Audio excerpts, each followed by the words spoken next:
Magandang umaga po mga kabukid. Yan po, nandito tayo sa ating taniman ng palay. Yan, sabog iga po yan. Hybrid, 15 kilos per hectare po. Ito po ay nasa ika-10 araw. Isinabog po siya natin noong June 10.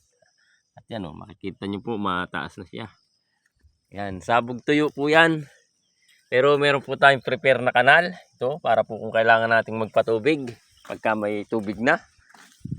So, ayan po siya. Kung papansinin nyo po, parang madalang siya, pero tama lang po siya sa hybrid na 15 kilos sa isang hektarya. Ayan. At pagka po yan ay nagsilakihan, ano lang yan, kasarpan lang yan. Ayan. Na po siya, 10 days. Ayan. So, hindi po natin naintay na magkatubig o para magpatalok pa, kasi nga po ay hanggang ngayon wala pong magandang ulan. Kung antayin po natin ang ulan ay mahuhuli na po tayo. Kasi kailangan din po nating makatanim ng maaga para September, October, nakaani na po tayo para naman maaga tayo sa mais. Yan.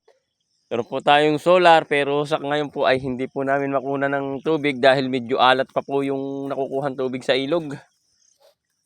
Sa haba po ng El Nino ay naepektuhan tayo ng alat. Kaya ito po, sabog tuyo po muna tayo. Lalo nakaraan po, talok po ito. Pero nga, dahil maganda po ang tubig noon, ay ngayon medyo hindi po tayo pinalad na magkaroon ng matabang na tubig kaagad.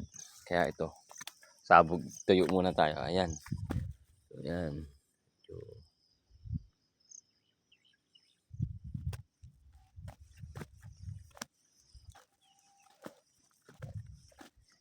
isprayahin na. Meron na ring sibol na damo.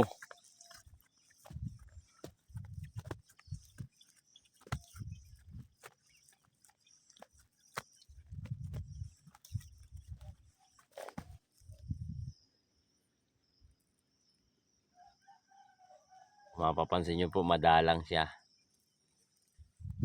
Dahil nga po ay hybrid. Kasi naman yung 15 kilos sa isang hektarya. Dati ko na rin naman po itong practice. 15 kilos per hectare, okay naman ang ani. Wag lang mababaha.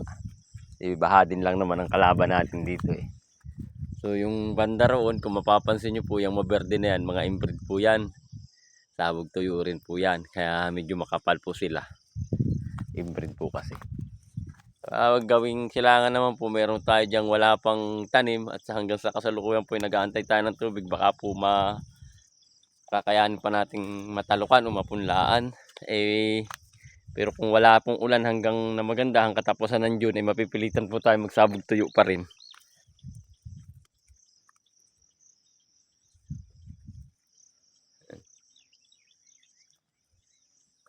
So yan lang po, at i-update ko po kayo lagi dito sa ating hybrid na sabog tuyo.